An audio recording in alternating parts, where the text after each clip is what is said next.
I can't believe the irony of this situation related to Battlefield 5. The moment when you pour crap with galloons on the latest title, yet you receive a copy and the invite to its closed alpha session.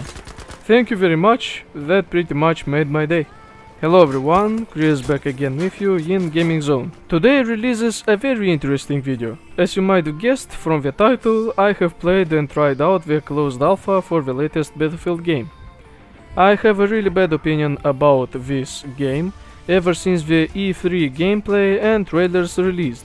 Especially I took in consideration the fact that I got punched in the face by EA when complaining about authenticity of World War II and its representation in the latest title. Soon after the closed alpha was confirmed, the day before the respective build has been released to testing grounds, I have received a test copy of the game, which surprised me quite a lot. And now here comes the opinions and basically the impressions of my playtests. This is the Battlefield I have been waiting for. The old mechanics from the Fracture Engine era of this franchise are reintroduced in the game, such as manual picking up of medpacks, ammunition resupply, and other interesting mechanics from before. I was quite happy to see such a system make a comeback, but newer people that started from Battlefield 3 and 4 will feel quite uncomfortable playing the game. However, such named comeback was made way too fast for people to get used to it. Most veterans quit playing the franchise and have a negative opinion about the game, while the new players feel very weird playing and living the old mechanics from 2006 era. If made by steps, I think such an approach with the next game would be far more acceptable than just a push to restrict the new players in a squad play game.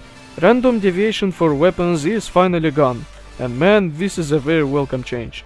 Battlefield 1 introduced this very weird mechanic, and when I transitioned from Battlefield 4, this felt very frustrating. Sometimes I randomly shot the weapon and killed people. Sometimes I fire the weapon in the head of the enemy and still miss the shot. Battlefield 5 thankfully managed to fix this issue, and most of my problems related to weapon mechanics are finally gone. But at the time I feel like there is no recoil whatsoever. Having a recoil pattern is a great idea, but sometimes I get this feeling that weapons have really small kickback, especially MP40 and STG-44. Well, this is a closed alpha. With beta release I hope some of these issues will be fixed. Visual recoil is finally gone, so the weapons have a Battlefield Bad Company 2 feel to them. Now let's talk about classes, and how the goddamn Michael Bay kit has transitioned to Battlefield 5. What the hell is going on? Are we repeating the same mistake from that explosion fest we saw in Battlefield 1? Come on, where is the engineer? Don't tell me it's gone from the franchise for good, because that will really disappoint me. As usual, we have the Michael Bay kit with C4 and Panzerfaust, medic with bandages and syringe, support with ammo pouch and limpet charge, and the useless piece of shit camping in the mountains. However, the game changes with the introduction of archetypes. The classes suffer a switch, introducing different gadgets and weapons, and of course are dependent on which type of subclass type you select. One problem I find, however, is the hard-coded gadgets, which you can't switch the place. Really? I wanted to replace the syringe from 3rd gadget slot to 4th, but sadly I can't because it's hard locked and prevents me from switching them. DICE, please fix. Conquest. The original Conquest is finally back. No longer the score game that I despised from Battlefield 1, but the ticket bleed we are used to see. This system should have been implemented long ago when the community complained about the new Conquest version, yet DICE completely ignored the vows. Thankfully, the game will contain the bleeding from Battlefield 1942. Let's cover the other stuff. Operations, aka the really interesting game mode where you get trashed and also trash your statistics, makes a return. This time on acid. Grand Operations is the new gimmick for this title. Closed Alpha offers us access to Narvik? Ну нахрен, кари пидораска редатна мила харта asta. We'll call this map Norway. With this release we can access only 2 days, or 2 battalions. The map is huge, and from what I can tell this game mode will go across from 1 map to 4 maps, from what the information suggests. Would like to mention that this is just a stipulation from me, I have no idea what DICE plans for the future, other than Fall of Europe DLC in November. First game mode, to be honest, I don't know how it's called. You are paradropping at night with a mission to destroy 4 objectives with bombs.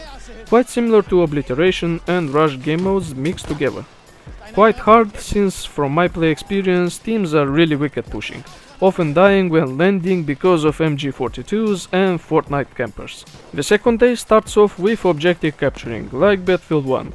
But when you lose, however, you won't receive any support. Mission will continue in day 3 with the mountains range. Speculation.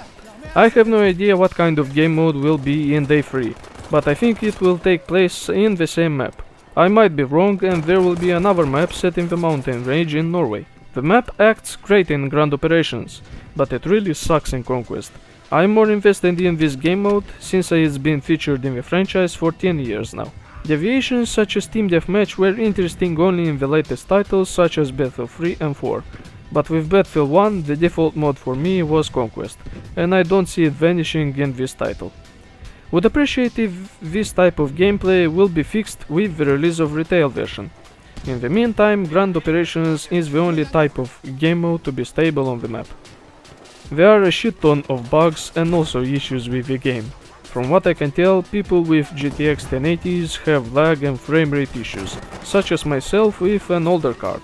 On higher settings my card barely hits 50 frames, same as ours. Hope to see the issue fixed. Battlefield 1 had a much better time when Apocalypse DLC released. Oh wait, that patch suffocated my GPU really bad. The interface feels cartoony, as I told before. I see the game as a really big cartoon, especially the UI. It's really buggy, sometimes I am not able to see the objectives properly in the distance. There are also annoying animation bugs with scout spawns, and man, they trashed the system there. Once I wanted to deploy on a teammate and it wouldn't simply allow me to do so. Returned to my main menu, clicked the normal spawn and still refused me to spawn. What the heck? Also animation bugs on deployment and death. Not the best I have seen.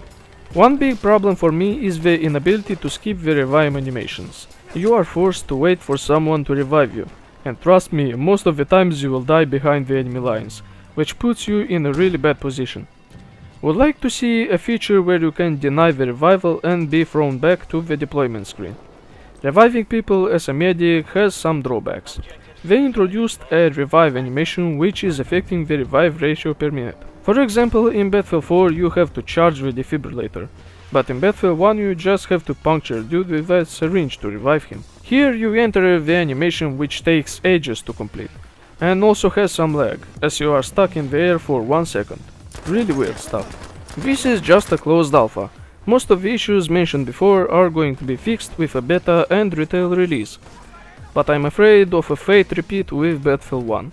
I have tried customizing the soldiers and weapons, but apparently you can do that. Imagine my cringe fest when I have finished the round and see screwed up characters with same weaponry. Yes, again, this is going to be fixed with the release.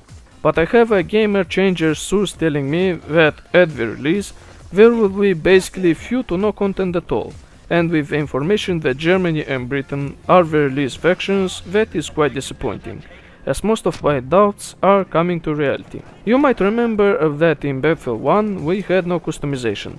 I really hope that with these archetypes we are able to at least do something interesting, and the gadget problem along with weapon selecting will suffer a change. This alpha test has shown me quite a potential for this game, with the return of Refractor era mechanics really making me quite interested. However, the public relations and the marketing of this game is basically ruining the release. EA giving a big middle finger towards the other fans just proves how much the marketing for this greedy company has changed, and it's for the worse. Don't show us a World War II representation if it's nothing like that, with Asian women fighting for British in Norway. Historical setting sadly is forced down the throat from what I can tell. Since Battlefield 1 was already a throwback in the series, I was expecting a comeback into modern times with a bigger bang than ever before. Sadly, not even the competition has to offer us something interesting, rather than a greedy marketing schemes and shady practices, such with Call of Duty's latest title. However, that doesn't cover games such as Insurgency and World War III, the spiritual competitor of this franchise. I still haven't changed my attitude towards this game, so I can't forgive EA for taking a really big dump on my head for not agreeing about Second World War representation. I hope this will change with the release, and at least add a button to disable all this customization. To be honest, I had no vague idea who were allied or Axis soldiers if there was no 3D spotting mechanic, and that is really bad, especially for me just looking at the enemy in older titles. You can immediately recognize the enemy faction you are fighting. A lot has changed for the better in mechanics, and the game looks promising. But this inaccuracy and utterly trashing a serious setting for goofy stuff like fortifications and Battle Royale changes up the seriousness of this title. They feel like a gimmick, especially fortifications, for players that come out straight from Fortnite. I wonder how DICE's take on Battle Royale would be. But with this type of genre already being stale enough, I am assured that I am paying for an unwanted feature for the game. On the market there are tons of games featuring this style, and honestly it gets boring to see the same stuff coming out again and again. I hope to see more time spent on the Tides of War feature, or as I call it DLCs, for more than these features. This was it for this video everyone, these are my final takes on Battlefield 5. Sadly I won't be able to play the beta version, and that information I will be covering with the latest channel refresh coming soon. Thank you for watching, don't forget to subscribe for more content like this, click that bell stuff to receive notifications, and also leave some comments below. Sometimes the section is emptier than a desert. This was Chris, see you next time.